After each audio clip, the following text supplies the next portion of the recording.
ఓం పూర్ణమదః పూర్ణమిదం పూర్ణాత్ పూర్ణముదచ్యతే పూర్ణస్య పూర్ణమాదాయ పూర్ణమేవావశిష్యతే. ఓం శాంతి శాంతి శాంతి. శంకరం శంకరాచార్యం కేశవం బాదరాయణం సూత్రభాష్యకృతౌ వందే భగవంతో పునః పునః. ఈశ్వరో గురురాత్మేతి మూర్తిభేద విభాగినే వ్యోమవద్వ్యాప్తదేహాయ దక్షిణామూర్తయే నమః. ఓం శాంతి శాంతి శాంతి. 4వ అధ్యాయం 2వ పాదం. మొదటి పాదంలో అంటే 4వ అధ్యాయం మొదటి పాదంలో తత్వజ్ఞానము ద్వారా అజ్ఞానం తొలగిన తరువాత జీవన్ముక్త పురుషుని యొక్క విరుద్ధముగు సంచిత కర్మలు నశించునని చెప్పబడినది. జీవన్ముక్త దృష్టిలో సంచిత కర్మలు ఉండవు. అనుభవించుడు ద్వారా ప్రార్థ కర్మ క్షీణించడం వలన విదేహత వలన సామాన్యముగా పరాపర విద్య ఫలస్వరూపంగా చెప్పబడింది. ప్రార్థ కర్మ అనుభవించాలి, అనుభవించిన తర్వాత విదేహ కైవల్యం బాగుంది. సరే, అపర విద్యల ఫలస్వరూపంగా చెప్పబడినది. పర విద్య అపర విద్య, నా పర విద్య అపర అంటే హిరణ్య గర్భాదుల ఉపాసన. ఇప్పుడు అపర విద్యలో ప్రారంభం క్షయమైన తరువాత కలు మోక్షములో కొన్ని విశేష విషయములు చెప్పుటకు ఈ 3 పాదములు ప్రారంభం చూడండి. ఇప్పుడు పర విద్య అంటే నిర్గుణ బ్రహ్మ విద్య. అది కనుక ఉంటే శరీరం పోయిన తర్వాత చిన్నగా ఇదే కైవల్యం. కానీ అపర విద్య నా పర అయితే అపర హిరణ్య గర్భుడు, ఈశ్వరుడు, ఇంకా మిగిలినవి పంచాగ్ని విద్య ఇలాంటివన్నీ చేస్తే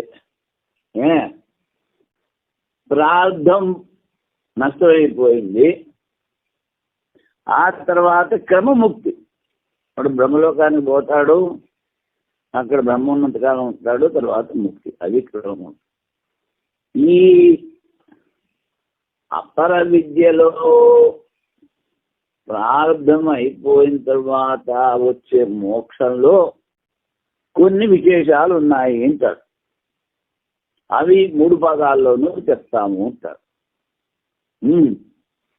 సామాన్య నిరూపణము విశేష నిరూపణము కారణం. ముందు జనరల్ గా చెప్తారు. కమలము అంటే కమలము సామాన్యం. తర్వాత విశేషం ఏంటి? ఎర్ర కమలము, నీల కమలము, పసుపు కమలము, తెల్ల కమలము అనేది విశేషం. అలాగే బృహదారణ్యకంలో 3వ అధ్యాయంలో ముందు సామాన్యంగా చెప్పారు. ఏమిటి? సాక్షాత్ అపరోక్షాత్ బ్రహ్మ అని. తర్వాత మళ్ళీ అదే ప్రశ్న ఇంకోటి అడుగుతాడు. అంటే ఏమిటి? ముందు సామాన్యంగా చెప్పింది విశేషంగా చెప్పాలి. ఆత్మని తెలుసుకుంటే అది అపరోక్ష జ్ఞానమైంది. మళ్ళీ అపరోక్ష జ్ఞానం గురించి అడిగినప్పుడు ఆ ఆత్మ అతనాభిపాసనకు అతీతము, జన్మముక్తులకు అతీతము, సుఖ దుఃఖములకు అతీతము అని విశేషంగా చెప్తారు. అది ముందు సామాన్యంగా ఒకటి చెప్పినట్టయితే అది విశేషంగా నిరూపించడానికి కారణం అవుతుంది. అందువలన ప్రథమ పాదముతో ఇది చెప్పబో 3 పాదములకు సామాన్య విశేష భావ సంగతి. ఇది పాద సంగతి అంటారు. వాణిని కూడా ఉత్క్రాంతి మొదలగు వాణిలో విశేషత్వం చెప్పేది ఈ రెండో భాగం. ఉత్క్రాంతి అంటే ఇప్పుడు ఆయుధ్యం అయిపోయిన తర్వాత వాడు పరవిద్య కనుక అనుసరించిన వాడైతే సస్య ప్రాణ ఇహ ప్రళయంతే నస్య ప్రాణ ఉత్క్రామంతి అని చెప్పారు. వాడి ఇంద్రియాలు, ప్రాణము, మనస్సు అక్కడే లీనమైపోతాయి. ఘటాకాశం మహాకాశంలాగా వాడు సద్యముక్తి పొందుతాడు, ఇదేముక్తి. కానీ అపర విద్య ఎవడైతే అనుసరిస్తున్నాడో వాడికి ఉత్క్రాంతి ఉంటుంది. అంటే ఈ స్థూల శరీరాన్ని వదిలిపెట్టేసేసి ఆ సూక్ష్మ శరీరము కర్మ ఉపాసనలకు అనుగుణంగా స్వర్గము, బ్రహ్మలోకము ఇట్లాంటి వాటి దగ్గరికి పోతుంది ఆ సూక్ష్మ శరీరం. ఇప్పుడు కేవలం సూక్ష్మ శరీరం ఉన్నప్పుడు అది వయసు అయిపోయింది కనుక, వయసు అయిపోయిందో చచ్చిపోయాడు, వాడు పరవిద్య అవలంబించాడు, వాడు బ్రహ్మలోకానికి పోవాలి. ఎలా పోతాడు అంటే తత్తదభిమాన దేవతలు ముందు దినాభిమాని, రాత్రాభిమాని, పక్షాభిమాని, మాసాభిమాని, వీటన్నిటికీ అభిమాన దేవతలు ఉన్నారు. సూర్యలోకము, చంద్రలోకము, వరుణలోకము, ఇంద్రలోకము, బ్రహ్మలోకం. ఇలా అంటే ఈ పక్షాభిమాని, మాసాభిమాని దేవతలు అప్పచెప్తాడు. ఎందుకంటే వాడు స్పృహ కోల్పోయిన మనిషిలాగా ఆ సూక్ష్మ శరీరం, అందుకని హ్యాస్ టు బి క్యారీడ్. అందుకని ఈ దేవతలందరినీ ఆతివాహిక దేవతలు అంటారు. క్యారింగ్ పర్సన్స్, ఆతివాహిక దేవతలు. అది మాసం తర్వాత అయినం, ఉత్తరాయణం, దక్షిణం, తర్వాత సంవత్సరం, తర్వాత చంద్రలోకం, సూర్యలోకం, ఇలాగా పట్టుకుపోతాడు. వాడిని పట్టుకుపోయి అక్కడ బ్రహ్మలోకానికి వాడి అధికారం అయితే అక్కడ జమ్మ కడతారు. అప్పుడు అక్కడ వాడికి శరీరం వస్తుంది, కర్మ ఉపాసన ఫలితం అనుభవించడానికి. అది అందుకని ఇక్కడి నుంచి అక్కడ దాకా పోవడానికి ముందు ఈ శరీరం, స్థూల శరీరం వదిలిపెట్టేసేసి ఆ సూక్ష్మ శరీరం బయటకు వస్తుంది. దాన్ని ఉత్క్రాంతి అన్నారు. దాని గురించి చెప్తారు ఇప్పుడు. అది అందుకని దీన్ని ఏదన్నారు, ఉత్క్రాంతి గతి పాదం. ఉత్క్రాంతి అంటే శరీరం నుంచి బయటికి రావడం, స్థూల శరీరం నుంచి సూక్ష్మ బయటకు. గతి అంటే ఆ కర్మ సంసారం ఏ లోకానికి పోతాడో ఆ గతి, అదంతా చెప్తాను. అది ఇప్పుడు వాగధికరణం అన్నాడు. వాణి ఎక్కడ లీనం అవుతుంది పోయేటప్పుడు దాని గురించి చెప్తారు సంగతి. ఇప్పుడు ముందుకన్నా ఇప్పుడు పాదం మారింది, అందుకని దీని సంగతి అక్కర్లేదంటాడు. విషయం అస్య సౌమ్య పురుషస్య ప్రేతో వాగ్ మనసు సంపద్యతే. ఓ సౌమ్యుడా, గురువు శిష్యుడు చెప్తున్నాడు. ఏ అస్య సౌమ్య ఈ సంబోధన. పురుషస్య ప్రేతో, పురుషుడు అంటే జీవుడు, ఆడవాడు కావచ్చు, మగవాడు కావచ్చు. ప్రేత చచ్చేటప్పుడు, ప్రేత అంటే చచ్చేది. వాంగ్ మనసి సంపద్యతే, వాణి మనస్సులో లీనమవుతుంది అని చెప్తారు. ఓ సౌమ్య, మరణకాలమందు వాగింద్రియం మనస్సునందు చేరును. ఇప్పుడు ఈ శృతి వాక్యం మీద విచారం చేస్తారు. సంశయం, వాక్కు మనస్సునందు చేరునైనా వాగింద్రియం మనస్సునందు లయం పొందునా, లేక వాగింద్రియ వ్యాపారం మనస్సునందు లేనివోనని చెప్పవలైనా. ఇప్పుడు రెండు. ఒకటేమిటి? వాక్ ఒకటి ఇంద్రియం, వాక్ పాణి ఉపయోగిస్తూ కర్మేంద్రియాల్లో మొదలది. ఈ ఇంద్రియము మనస్సులో లీనమవుతుందా, లేకపోతే ఈ ఇంద్రియ వ్యాపారం అంటే మాట్లాడే శక్తి అది మనసులో లీనమవుతుందా, అది ప్రశ్న. శృతి చెప్పిన దానిని విచారించినతో వాగింద్రియమే మనస్సు అందు లీనమవునని స్వీకరించిన. ఎందుకంటే వాంగ్ మనస్సే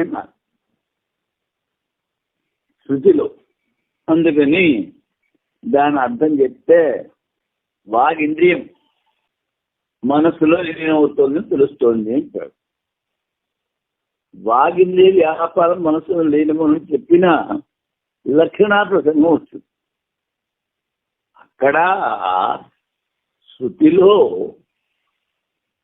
వాణి మనస్సులో అని చెప్పినప్పుడు ఇంద్రియం తీసుకుంటే దానికి తిన్నగా అర్థం అవుతుంది. కానీ వాణి అన్నప్పుడు నువ్వు వాగింద్రియ వ్యాపారం అన్నావు అనుకో,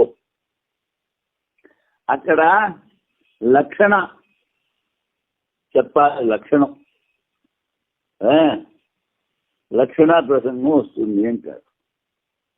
చిన్నగా అర్థం వచ్చేటప్పుడు లక్షణంతో చెప్పడం మంచిది కాదు. ఇప్పుడు గంగాయాం ఘోష అన్నాడు. ఎరా నీ కుటీరం ఎక్కడ ఉందంటే గంగలో ఉందంటాడు. గంగాయాం ఘోష. గంగలో కుటియా ఉంటుందా? గంగ అంటే అది జల ప్రవాహం. భాగీరథ రథ కథా ఖాతావచ్చిన్న జలప్రవాహ వేహగా. భగీరథుడు ఏ తోవలో రథాన్ని తీసుకెళ్ళాడో ఆ తోవలో ప్రవహించే నీరుని గంగా అన్నారు కదా. మరి అందులో కుటారం కుటియా ఎక్కడ ఉంటుంది? అందులో లక్షణ చెప్పాలి. ఏంటి? గంగాయాం అన్నప్పుడు గంగ ఒడ్డున నా కుటీరం ఉంది అని చెప్పాలి. ఎందుకని? అక్కడ తిన్నగా అర్థం తీసుకుంటే కుదరదు. అందులో లక్షణం చెప్పాలి. ఇప్పుడు ఇక్కడ తిన్నగా అర్థం అవుతోంది కదా, ఇక్కడ లక్షణా ప్రశ్న ఎందుకు అంటాడు పూర్వపక్షం. అప్పుడు సిద్ధాంతం వాగింద్రియ వ్యాపారమే మనస్సు నుండి లేనవును. లక్షణార్థం చెప్పాడు. వ్యాపారంతో కూడిన వాగింద్రియము కాదు. ఇంద్రియం లయం అవుతురా బాగున్నాడు. ఇందులో కనుక కార్యము యొక్క లయము దాని ఉపాదాన కారణంలో లీనమవును. కార్యము కారణము, కాజ్ అండ్ ఎఫెక్ట్. ఇప్పుడు కార్యం కుండ, కారణం మట్టి. కార్యం లీనమైతే అది కారణంలోనే లీనమవుతుంది, మట్టిలో లీనమవుతుంది. అదేవిధంగా కార్యము యొక్క లయము దాని ఉపాదాన కారణం, నిమిత్త కారణం కాదు. మళ్ళీ ఏమిటంటాడు? కుండ చేయడానికి కుమ్మరి కావాలి, నిమిత్త కారణం. మట్టి కావాలి, ఉపాదాన కారణం. మరి నువ్వు కారణంలో లీనవుతుంది కదా అంటే కుండ నిమిత్త కారణమైనటువంటి కుమ్మరిలో లీనం కాదు, ఉపాదాన కారణమైన మట్టిలోనే లీనం అవుతుంది. అందుకని ఇంకో చోట కాదు, ఏ విధముగా అగ్ని యొక్క దాహకత్వ రూపమైన వ్యాపారము జలంలో లీనమగునో, ఇప్పుడు లయ ప్రకారంలో చెప్పారు. పృథివీ జలంలో, జలము అగ్నిలో, అగ్ని వాయువులో, వాయువు ఆకాశంలో, ఆకాశం ఆకులో లీనమవుతుందని చెప్పారు. అక్కడ అగ్ని స్థూల అగ్ని తీసుకో, స్థూల అగ్ని కనుక దాన్ని నీళ్లు పోస్తే దారిపోతుంది. అందుకని అగ్ని వ్యాపారం ఏమిటి, దాని వ్యాపారము దాహశక్తి, అది జలంలో లీనమవుతుంది. అటులనే వాగీంద్రియ వ్యాపారం మాత్రమే లయమవుతుంది, ఇంద్రియం లయమవుతుంది, వాక్ కాదు. శృతిలోని వాక్ శబ్దము శబ్ద వ్యాపారముకు శబ్ద వృత్తికి లక్షణము. వాగంటే వాగింద్రియ వ్యాపారం అని చెప్పాలరా బాబు, శబ్ద వ్యాపారం అది. ఇప్పుడు వైయాసక న్యాయమాట, వాగాదీనాం స్వరూపేణ వృత్యావా మానసే లయ, శృతిర్వాంగ్ మనసీత్యాహ స్వరూప విలయస్తత. వాణి మొదలైన ఇంద్రియాలు వాట్ల స్వరూపమే మనసులో లయమవుతుందా, లేకపోతే వాట్ల వృత్తి అంటే వాట్ల వ్యాపారం మనసులో లయమవుతుందా అంటే పూర్వపక్షం అంటాడు శృతి వాగ్ మనసి అని చెప్పింది, అందుకని వాగేంద్రియ స్వరూపం మనస్సులో లీనమవుతుంది అని చెప్పాలంటారు పూర్వపక్షం. అప్పుడు సిద్ధాంతం నలియతే అనుపాదానే కార్యం వృత్తిస్తు లీయతే వహనితే జలే శాంతే వాక్శబ్దో వృత్తి లక్షత.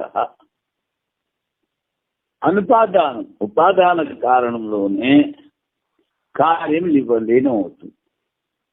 ఏదైతే ఇప్పుడు మనస్సుకు ఉపాదాన కారణం ఏమిటి అంటే అపంచీకృత పంచమహాభూతాల సత్వాంశం మనస్సుకి ఉపాదాన కారణం. కానీ ఈ కర్మేంద్రియాలు అపంచీకృత పంచమహాభూతాల రజోంశంతో ఏర్పడతారు. విడివిడిగా కలిపి ప్రాణము విడివిడిగా వాక్ పాయి పాని ఉపరుస్తారు, వాక్ పాని పాద పాయి ఉపరుస్తారు. ఈ 5 ఇంద్రియాల ద్వారా 5 ఇంద్రియాలు అదేమిటి, అది రజోంశం. అపంచీకృత పంచమహాభూతాల రజోంశం, మనస్సు సత్వాంశం. అందుకని ఇది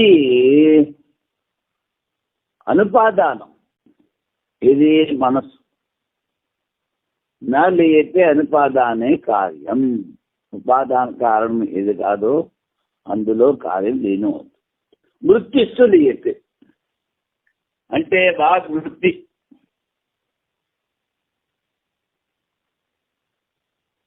వాగిద్రియాలలో మాట్లాడే శక్తి అది లీనమవుతుంది. ఎలాగా అంటే వహన వృత్తే జలే శాంతి. ఇది అగ్ని కార్యము. ఏమిటి అగ్ని కార్యము? దాహక శక్తి. అది జలంతో శాంతి అవుతుంది. అలాగే వాక్ శబ్దో వృత్తి లక్షత. శృతిలో వాంగ్ మనస్సు అన్నప్పుడు ఈ వాక్ శబ్దానికి లక్షణాల వృత్తి చెప్పాలి. శక్తి వృత్తి కాదు. శక్తి వృత్తి అంటే శబ్దానికి ఏ అర్థం ఉందో అది. గంగా అంటే గంగా ప్రవాహం, అది శక్తి వృత్తి. అలా కాకుండా లక్షణాల వృత్తి. నువ్వు భోజనం చేస్తున్నావు, భోజనం చేస్తుంటే వాడు అన్నాడు సైంధవ మానయ అన్నాడు. సైంధవం తీసుకురారా అని.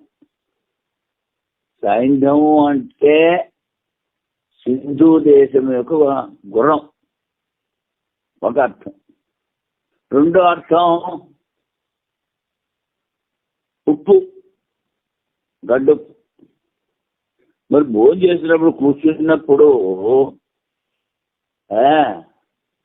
నువ్వు ఉప్పు తీసుకొస్తావా, గుర్రం తీసుకొస్తావా? ఉప్పు తీసుకొస్తావు. అలాగే ఇక్కడ శక్తి వృత్తి తీసుకోకుండా లక్షణావృత్తి తీసుకోవాలన్నారు. అక్కడ వాక్యానికి ఇది అర్థం కదా అని గుర్రాన్ని తీసుకొచ్చి అక్కడ నిలబెట్టకూడదు. సరే పోతున్నాడు యాత్రకి, గుర్రం తీసుకురారా అన్నాడు, సైంధవ మానయ అన్నాడు. అప్పుడు ఉప్పు తీసుకొస్తావా? అప్పుడు గుర్రం తీసుకొస్తావు. చూసి చెయ్యాలి. అలాగే గంగా అన్నప్పుడు అక్కడ శబ్ద వృత్తి పనికిరాదు కనుక శక్తి వృత్తి లక్షణావృత్తి చెప్పాలి. అలాగే ఇక్కడ కూడా లక్షణావృత్తిగా బాగుంటాడు. అది బాగా ఇంద్రియంలో లయము మనస్సులోనే వినిపించుతున్నది. అది దాని స్వరూపంతో లయమవునా లేక దాని వ్యాపారంలో లయమవునా? పూర్వపక్షి దాని స్వరూపమే లయమవు. శృతిలో కేవలం వాంగ్ మనసి అని మాత్రమే ఉన్నది. వాగేంద్రియ వ్యాపారం గురించి చెప్పలేదు అంటాడు పూర్వపక్షి. అప్పుడు సిద్ధాంతి ఉపాదానము కాని దానిలో కార్యం లీనం కాదు. ఉపాదాన కారణంలోనే కార్యం లీనమవుతుంది. భాగాలు లయము, వాని వ్యాపారం ద్వారానే లయం. భాగాలు లయం ఎలాగా? వాళ్ళ వ్యాపారం. అగ్ని కార్యం జలంలో శాంతము. అగ్ని కార్యం ఏమిటి? దాహశక్తి. అదేవిధంగా వాక్ శబ్దమును లాక్షణిక వృత్తి ద్వారా వాని యొక్క వ్యాపారంలో అర్థం చెప్తుంది. అందువలన వ్యాపార వాచకము శబ్దము కాదు అని ప్రశ్నించడం వీల్లేదు. శబ్దం వ్యాపారం, ఇది కాదని చెప్పడానికి వీల్లేదు. అంటే వాణి ఇంద్రియమే మనస్సులో లేనివని చెప్పడానికి వీల్లేదు అంటాడు. ఇప్పుడు భారతీయుల వారి వ్యాఖ్య. ఛాందోగ్యములో ఉత్క్రాంతి యొక్క క్రమం. ఉత్క్రాంతి అంటే ఈ జీవుడు చచ్చే ముందు శరీరంలో ఏ ఏ ప్రక్రియలు జరుగుతారో అవి ప్రక్రియలు జరుగుతాయో చెప్తున్నారు.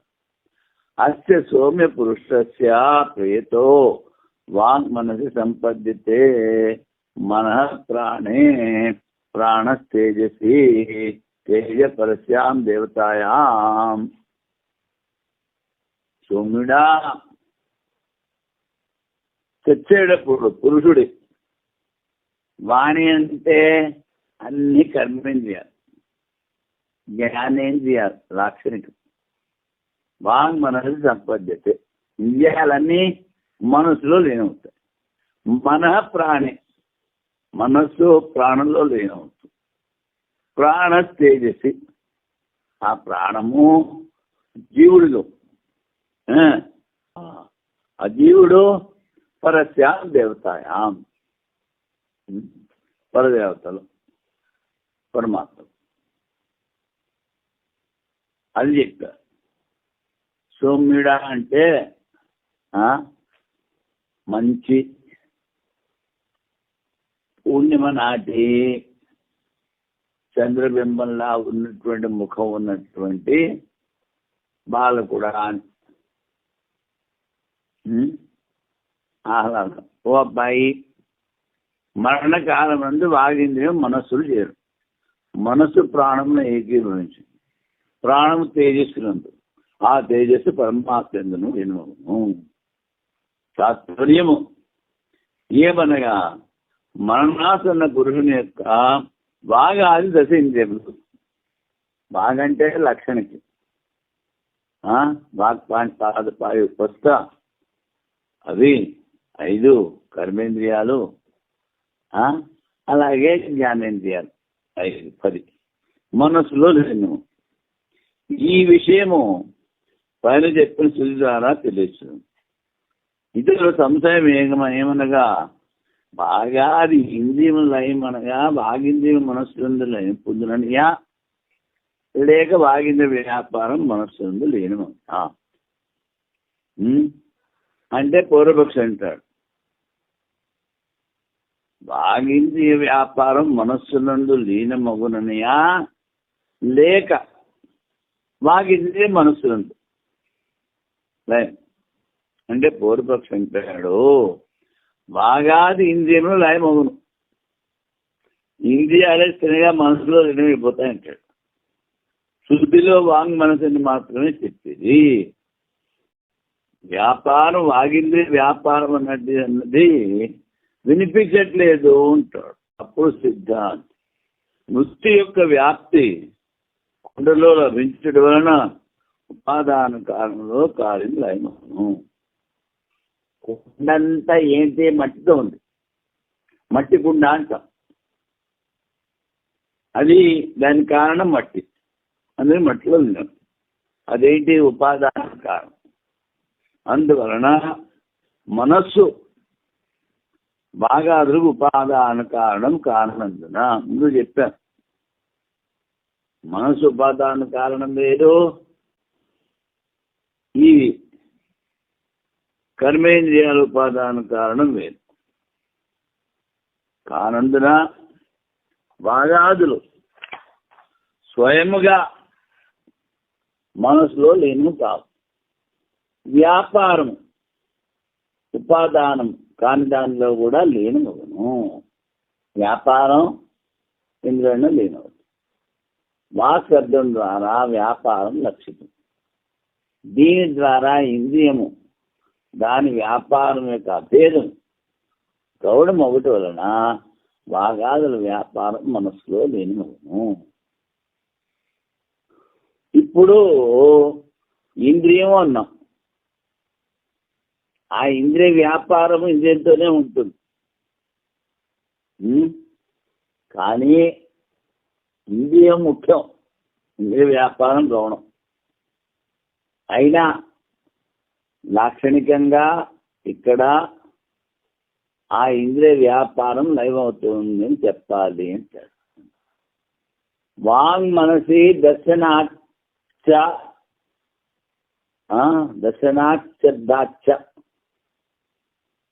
ఇప్పుడు వాంగ్ మనసి అన్నప్పుడు వాగింద్రియం యొక్క కార్యం మనసులో లీనమవుతుంది. అలాగే శృతి అలాగే కనిపిస్తుందంటే అది అంతఃకరణములో వ్యాపారమే లీనము. వ్యవహారంలో మనోవ్యాపారం ఉండగానే వాక్ వ్యాపారం లీనమవుడు చూడబడుతున్నది. వచ్చే వ్యక్తి మాట్లాడలేదు, మనసుతో సైగ చేస్తూ ఉంటాడు. వ్యాపారముల అని అభేదం. ఉక్కిడి వాక్. వ్యాపారం గల ఇంద్రియం. శబ్దవృత్తి, శబ్దం చెప్పేటువంటి వాగింద్రియం. ఈ ప్రకారం భావ ఉత్పత్తి ద్వారా వాక్ శబ్దం వ్యాపారపరంగా స్వీకరించేది. వ్యాకరణంలో భావ ఉత్పత్తి అంటారు. వాగంటే ఉక్కిరి వాక్. ఏదైతే మాట్లాడుతుందో అది వాణి. అందువల్ల ఇక్కడ వాణి యొక్క శబ్దం, వాగింద్రియ యొక్క శబ్దం వ్యాపారం తీసుకున్నా. వాక్ శబ్దము యుక్తియుక్తం కాదన్నట్టు నువ్వు వీలు లేదు. ఇక్కడ వాక్ అంటే వ్యాకరణ రీత్యా వ్యాపారం అర్థమవుతుంది. అందుకని ఇక్కడ వాడు చెప్పారు కదా, వాగింద్రియం ఎందుకు తీసుకోవాలని అడగడానికి కుదరదు. ఉపాదాన కాలంలో కార్యం లేనిమవును అన్న న్యాయం అసిద్ధము అంటాడు పూర్వపక్షి. అది సిద్ధము అంటాడు సిద్ధ. ఎందుకని అసలు సోమ పురుషస్య ప్రేతో వాంగ్మన సంపద్యతే మన ప్రాణే ప్రాణస్థేజి తేజ పరిశ్రమ దేవతాయాం. ముందు కూడా వచ్చింది. ఉత్క్రాంతి శృతిలో, ఉత్క్రాంతి అంటే ఈ శరీరం నుంచి బయటికి రావడం, ఉత్క్రాంతి బయటికి రావడం. అబ్బాయి మరణకాలమందు వాగింద్రియం మనస్సు నుండి చేయడము. మనస్సు ప్రాణంను ఏకీకరించు, ప్రాణం తేజస్సును, తేజస్సు పరమాత్మని. వాగింద్రియము మనస్సు నందు లయం పొందననియా, లేక వాగింద్రియ వ్యాపారం మనస్సు నందు లేనిమోననియా. అంటే పూర్వపక్షి ఏంటంటాడు, వాంగ్ మనసు సంపద్యతే అని శృతి వాక్యం ఉంది కనుక వాగింద్రియమే మనస్సులో లీనమవుతుంది అంటాడు. వాగ్వ్యాపారంలో ఏమోనని లక్షణావృత్తిని అంగీకరించబడింది. లక్షణావృత్తి జగన్యం. శబ్దశక్తి డైరెక్ట్గా శబ్దం యొక్క అర్థం నీకు తెలుస్తున్నప్పుడు లక్షణావృత్తితో చెప్పకూడదు. అందుకని అది మంచిది కాదు, చిన్నగా చెప్పు, వాగింద్రియం మనసులో వినవుతుంది అంటాడు పూర్తి సిద్ధాంతం. వాగింద్రియ వ్యాపారం మనసు లేనిమము, వ్యాపారంతో కూడిన వాగింద్రియం కాదు. ఇది వ్యవహారంలో మనోవ్యాపారం ఉండగానే వాగింద్ర వ్యాపారం మనసు లేని కూడా చూడబడుతుంది. చచ్చిపోయేటప్పుడు నోటితో మాట్లాడలేడు, కానీ మనసులో ఏదో సంజ్ఞ చేస్తాడు. లక్షణావృత్తిని అంగీకరించవలేను అని సరి కాదు. అట్లా వచ్ ధాతువునకు క్విప్ ప్రత్యయం చేసిన, అది క్విప్ ప్రత్యయం భావార్థంలో. ఈ క్విప్ ప్రత్యయం పూర్తిగా లోపమైపోతుంది. అప్పుడు చోకు అనే సూత్రం ద్వారా వచ్ అనడానికి వాక్ అని వస్తుంది. ఇందులో వ్యాకరణంలో అశబ్దన్న ప్రయంగీత అన్నారు, అపదన్న ప్రయంగీత. పదము కాని దాన్ని ఉపయోగించకూడదు భాషలో, మాట్లాడే భాషలో. అందుకని ఇక్కడ వచన ధాతు, దాన్ని పదం ఎలా చేస్తారు అంటే దానికి క్విప్రత్యయాన్ని చేసినప్పుడు అది లోపమైనా అది పదం అవుతుంది. అప్పుడు మళ్ళీ ఇంకో సూత్రం అయ్యి చకారాన్ని కకారం అయ్యి వాక్ అన్నది అవుతుంది. ఇప్పుడు ఈ క్విప్రత్యయం లోపంతో ఏం చేస్తుంది, వకారం ఉన్న అకారానికి దీర్ఘం చేస్తుంది, ఇంకో సూత్రం రాస్తుంది. అందుకని వచ ధాతు ద్వారా అది పదం అయ్యి వాక్ అయ్యి అపదన్న ప్రియంజీత. రామ అని చెప్పాలి సంస్కృతం చెప్తే, లేకపోతే విభక్తి చేసి చెప్పాలి. రామే, రామస్య, రామాత్. అంతేగాని కేవలం రామ అనకూడదు. జపం చేసుకో, అది వేరే సంగతి. కానీ సంబోధనలో హే రామ అంటారు. ఆయన్ని సంబోధించి పిలిచేటప్పుడు హే రామ అంటారు. అందుకని ఎక్కువ చూస్తూ ఉంటాం. విసర్గ చేర్చి, విభక్తి చేర్చి శబ్దాలు ప్రయోగిస్తూ ఉంటారు. అపదం నా ప్రియంజీత. భావార్థంలో వాగింద్రియ వ్యాపారం. శృతి యొక్క వచనం ఒకటి వలన వాగింద్రియ వ్యాపారంతో పాటు వాగింద్రియం మనసులో లేని చెప్పవాలని అది సరికాదు.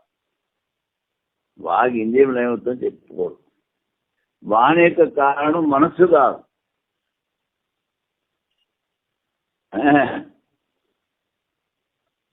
వాణి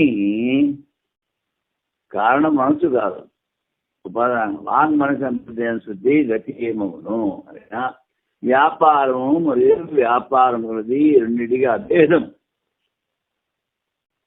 వాకంటే వాకి ఇంద్రియము అని చెప్పచ్చు, వాకంటే మాట్లాడే శబ్దం కూడా చెప్పచ్చు. శృతికి అర్థం సరియగును ఉంటారు. అత్తయేవత సర్వాణ్యను ఇంకో సూత్రం. ఏ విధంగా వాగింద్రియ వ్యాపారము మనసులో లీనమైందో మిగిలిన ఇంద్రియాల వ్యాపారాలన్నీ కూడా మనసులోనే లీనమవుతాయి.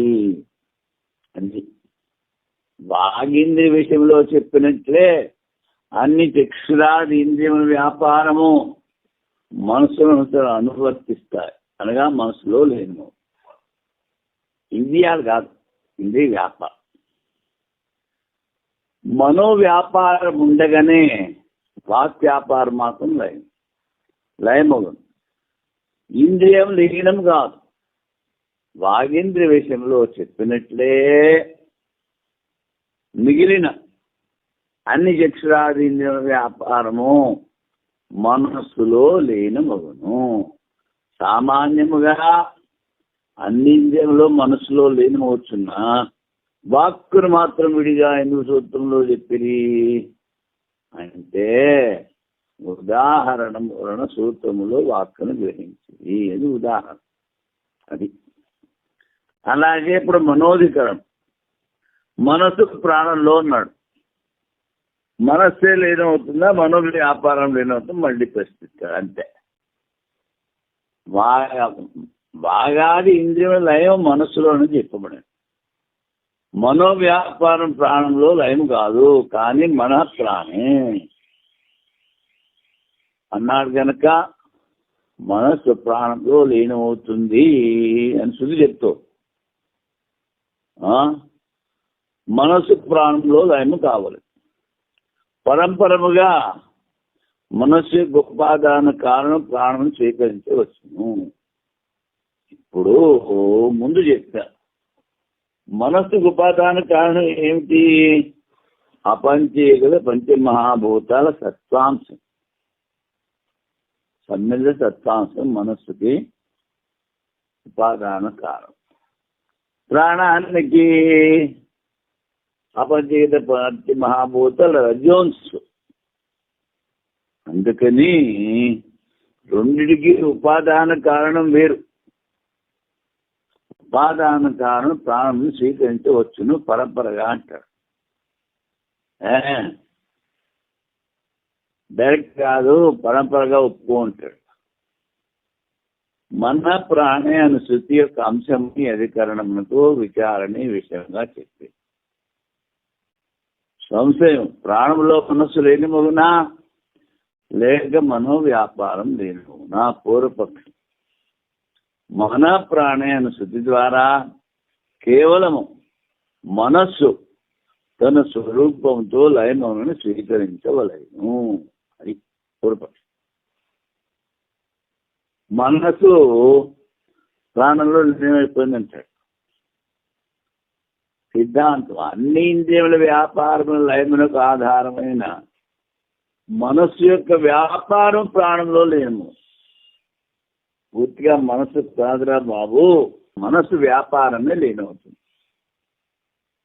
కార్యం యొక్క లయము సాక్షాత్తుగా తన కారణంలోనే లీనవు. కార్యము కారణంలో లీనవుతుంది. మనస్సు ప్రాణం యొక్క సాక్షాత్ కార్యం కాదు. సుషుప్తి కాలమున మరియు మరణకాలంలో ప్రాణ వ్యాపారం ఉండగానే మనోవ్యాపారం లేము. సుషుప్తిలో ప్రాణ వ్యాపారం ఉంటుంది, మనో వ్యాపారం ఉండదు. వ్యాపారము మరియు వ్యాపారం గల దానిలో గౌణ భేదం స్వీకరించి ముఖ్యము గౌణము. వ్యాపారము కలిసి ముఖ్యం, వ్యాపారము గౌణం అని చెప్పి మన ప్రాణి అని చెప్పారు. పరంపర ద్వారా కార్యము కాలంలో లీనమని స్వీకరించినచో ఏమిటన్నావు? పరంపరగా కార్యకారణ సంబంధం ఉండొచ్చున్నాం. అలా కనుక ఒప్పుకుంటే మంచు వడగళ్ళు కుండలో లయమవు ప్రసంగము వచ్చును. చూడు, ఇప్పుడు కుండ ఏమిటి? పృథివీ కదా. మంచు వడగళ్ళు వాటికి కారణం నీళ్ళు. నువ్వు కుండలో వడగళ్ళు వేస్తే అవి లయం అవ్వవు. ఎందుకని? దానికి ఉపాదాన కారణం నీళ్ళు కానీ మట్టి కాదు. పరంపరగా నువ్వు చెప్పావు అనుకో, అప్పుడు ఈ మంచు కుండలో లీనమైపోవాలి అంటాడు. అది ఇది అనుభవ విరుద్ధం. ఇప్పుడు వైయాసిక న్యాయమాల. మనః ప్రాణే స్వయం వృత్యావా లీయతే స్వయం యతః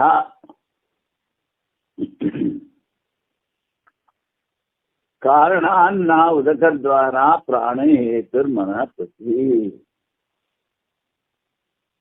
మనః ప్రాణే స్వయం వృత్యా వా లీయతే. మనస్సులో ప్రాణము అన్నప్పుడు మనస్సు స్వయంగా ప్రాణంలో లీనమవుతుందా? వృత్తి అంటే వ్యాపారం, మనో వ్యాపారం మనస్సు ప్రాణంలో లీనమవుతుందా అంటే స్వయం అంటాడు. అంటే మనస్సు ప్రాణంలో లీనమైపోయింది అంటాడు.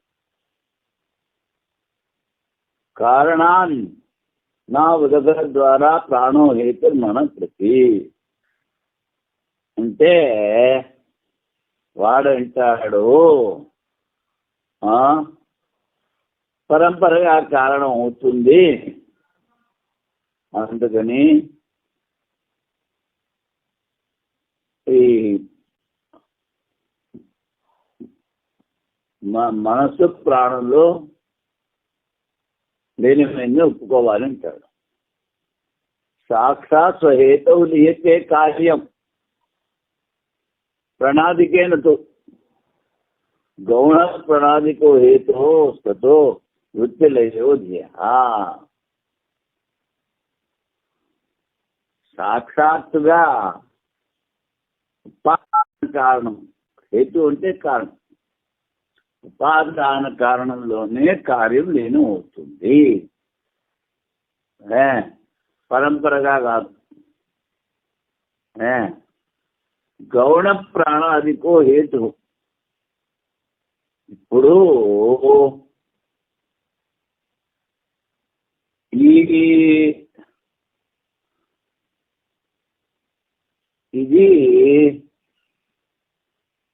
గౌణము, గౌణ కారణం. అందుకని వృత్తిలయో ధియ. దేహ అంటే మనస్సు. మనస్సు యొక్క వ్యాపారము వృత్తిలయం ప్రాణంలో ఉంటారు. సంశయం, ప్రాణములో మనస్సు స్వయంగా లీనమవునా లేక దాని వ్యాపారం లీనమవునా? పూర్వపక్షం. మనస్సు స్వయంగానే లీనమవును, అది పూర్వపక్షం. ఇందులో కనుక అన్నము మరియు జలము ద్వారా ప్రాణం మనస్సు యొక్క ఉపాదాన కారణము ఉంటాడు. చూడు, అన్నం, జలం, ఇవి రెండు కూడా ప్రాణం ఉండడానికి కారణం.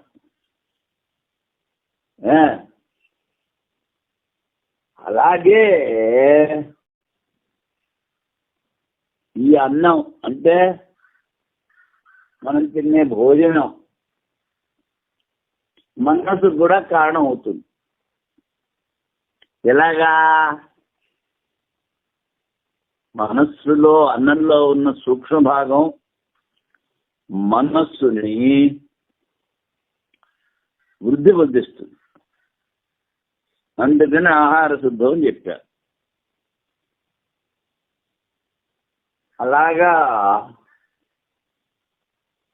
ఈ అన్నము జలము ప్రాణం ఉండడానికి కారణం ఎలాగో అలాగే మనసు కూడా కారణం వచ్చింటాడు పరంపరగా.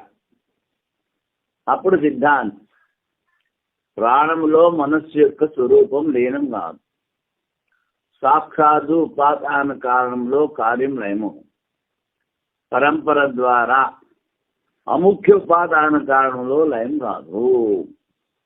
ప్రస్తుత ప్రసంగములో ప్రాణము కూడా అన్నము మరియు జలము ద్వారా మనసుకు అముఖ్యమైన ఉపాదాన కారణం. అందుకని మనోవ్యాపారం లయమవును, కానీ స్వయంగా మనస్సు లీనము కాదు. అది ఇప్పుడు భారతీయ తీర్థుల వారి వ్యాఖ్య. పూర్వపక్షం, బాగా ఇంద్రియముల వ్యాపారం మనసులోనే లీనమవుతుంది. ఆ మనస్సు ప్రాణంలో లీనమవుతుంది. అన్నమయాన్ని సోమి మనః. శ్వేతకేతుడికి ఉద్దాలకుడు చెప్పాడు, ఈ మనస్సు అన్నమయము అని. మానంటాడు, అయ్యా నాకు అర్థం కావట్లేదంటే, ఏం పర్వాలేదులే, ఓ 15 రోజులు అన్నం తినకు, నీళ్ళు తాగు, నీళ్ళు తాకపోతే చచ్చిపోతావు, 15 రోజులు అన్నం తినకుండా నా దగ్గరికి రా అంటాడు. వెళితే నువ్వేమైతే నాకు చెప్పంటాడు. నాకేం గుర్తు రావట్లేదు అంటాడు. అంటే ఏంటి? మనసు పని చేయట్లేదు. అప్పుడు మళ్ళీ 15 రోజులు భోజనం చేసిన తర్వాత రా అంటాడు. అప్పుడు చెప్పంటాడు, సరేనా పగలగడా చెప్పేస్తాడు. అప్పుడు మనసు పని చేయడం మొదలుపెట్టింది. అంటే ఏమిటి? తినే అన్నం ద్వారా మనసు పుష్టి చెందుతుంది. అందుకని అన్నమయమి సౌమ్య మనః అన్నారు. మనస్సు అన్నమయము అంటే అన్న వికారం. అన్న వికారం ఎలాగా? మనం తినే అన్నము 3 భాగాలు అవుతుంది. స్థూల భాగము, మధ్యమ భాగము, సూక్ష్మ భాగం. స్థూల భాగము, తిన్న అన్నంలో స్థూల భాగము మలమై బయటకు పోతుంది.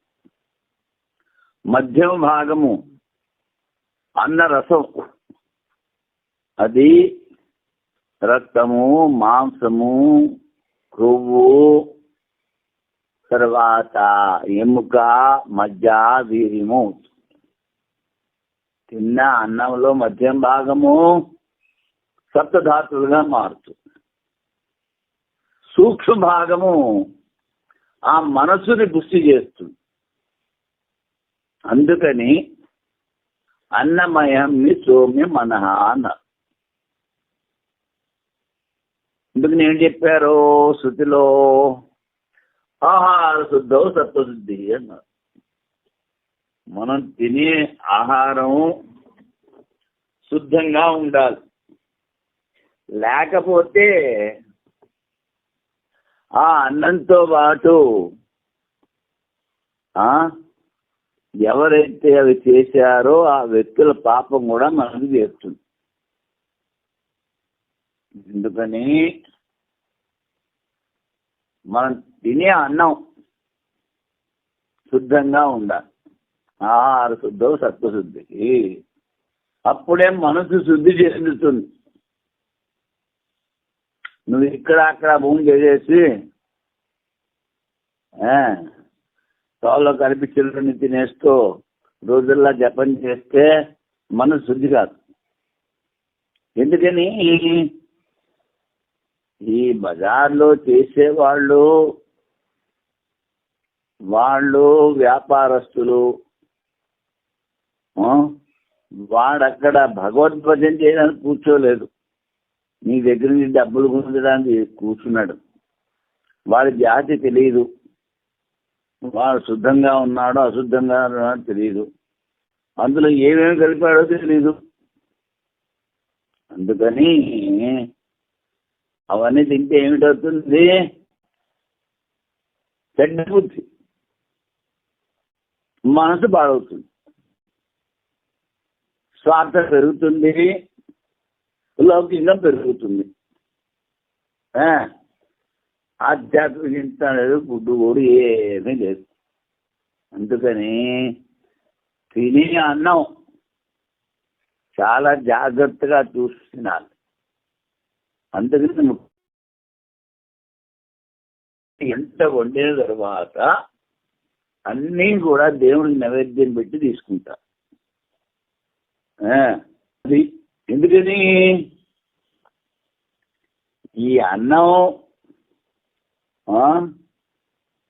మనసుకి కారణం. మనస్సు శుద్ధి చెందితే కానీ వివేక వైరాగ్యాలు పెరగవు, ఏకాగ్రత రాదు, మోక్ష మార్గంలో పోలే. అందుకని మనసు అన్నమయం అనగా అన్న వికారం సూక్ష్మ భాగం మనస్సును పుష్టి చేస్తుంది. మనసు యొక్క కారణం అన్నమని తెలియస్తున్నది. అపోమయ ప్రాణం. అలాగే నీళ్లు తాగుతూ ఉంటే ప్రాణం పోతుంది. ఇందులో కూడా భాగాలు ఉన్నాయి. స్థూల భాగం మూత్రమే పోతుంది, ఆ సూక్ష్మ భాగం మధ్య భాగం ప్రాణాన్ని కృషి చేస్తుంది. జలం యొక్క వికారం ప్రాణం. ఈ శృతి వాక్యము ద్వారా ప్రాణమునకు కారణము జలం అని తెలుస్తున్నది. ఈ పరిస్థితిలో మనస్సు మరియు ప్రాణ శబ్దములకు అన్నము మరియు జలము లక్షణమని స్వీకరించి అన్నం అప్సలీయతే, అన్నం జలములో లీనమవును అని వ్యాఖ్యానం చేయవచ్చును అంటాడు. దీనితో కార్యం ఉపాదానంలో లీనమవునని తెలుస్తున్నది. కనుక మనస్సు స్వయంగా ప్రాణంలో లీనమవును. ఇంత చెప్పి ఏమిటంటాడు? మనస్సు చిన్నగా పూర్తిగా ప్రాణంలో లీనమవుతుంది అంటాడు. చచ్చాడు. సిద్ధార్థ్ అంటాడు అలా కాదురా బాబు, మనస్సు వ్యాపారం. ఉపాదానము రెండు ప్రకారములు, ముఖ్యము గౌణము. ప్రాణము మరియు మనస్సును ప్రకృతి వికార భావము ముఖ్యంగా పూర్వపక్షి కథనం ద్వారా పరంపరగా ఉపాదాన ఉపాధి భావం ముఖ్యం. పరంపరగా ఏది ఉపాదాన కారణమో దానిలో కారణం ఎక్కడో చూడబడలేదు. పరంపరగా వచ్చే కారణాల్లో కార్యం లేని చూడబడుతుంది. అందువలన మనసు సాక్షాత్తుగా ఉపాదానం కాని ప్రాణంలో వ్యాపారం ద్వారా లీనము. మనసు లీనం కాదు కానీ మనోవ్యాపారము లీనమవుతుంది అంటారు. దాన్ని మన ప్రాణ ఉత్తరాది రేపు చెప్పుకుందాం. ఓం పూర్ణముద పూర్ణమిదం పూర్ణాత్ పూర్ణముదచ్యతే పూర్ణస్య పూర్ణమాదాయ పూర్ణమేవావశిష్యతే. ఓం శాంతి శాంతి శాంతి.